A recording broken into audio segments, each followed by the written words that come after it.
statement about the alleged ownership of Secretary J of Digital 8.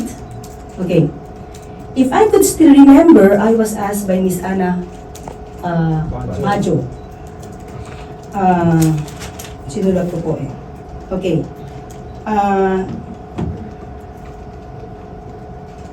She had this statement.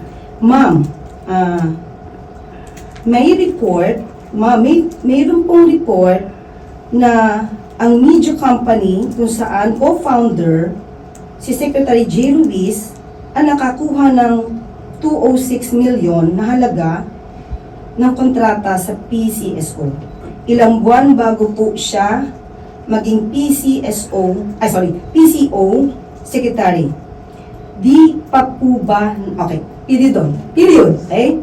Bago po siya naging PCO Secretary, period. Di pa po ba nag-divest si Sec J? Yun lang, yung question. Ayoko kasi na twist ng ibang mga vloggers. So I really want to clarify this. My answer was, it's very general. Ang batas naman po natin ay allowed po na mag-divest ng shares, interest sa anumang kumpanya na pag-aari niya. Bago siya nag-assume ng posisyon. So, alam naman po niya ang batas. Lahat ng gagawin natin dito ay dapat na naaayon sa batas. So, I neither confirmed nor denied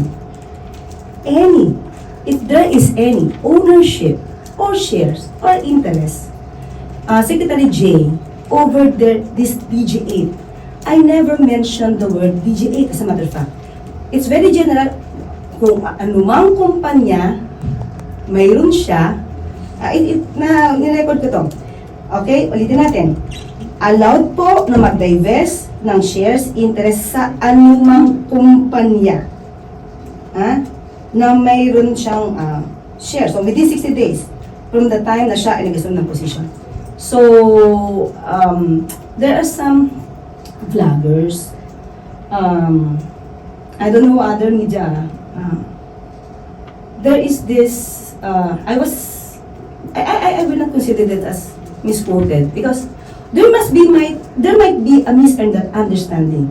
But if you will just read the lines or you listen to the words I said, it's very clear. Lahat po ay dapat lang pong mag-divest within 60 days sa anumang kumpanya na mayroon siyang shares.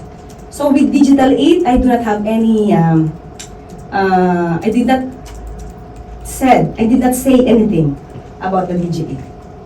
So I just want to have it cleared because nagagamit ito as if we have conflicting statements on the alleged DG8.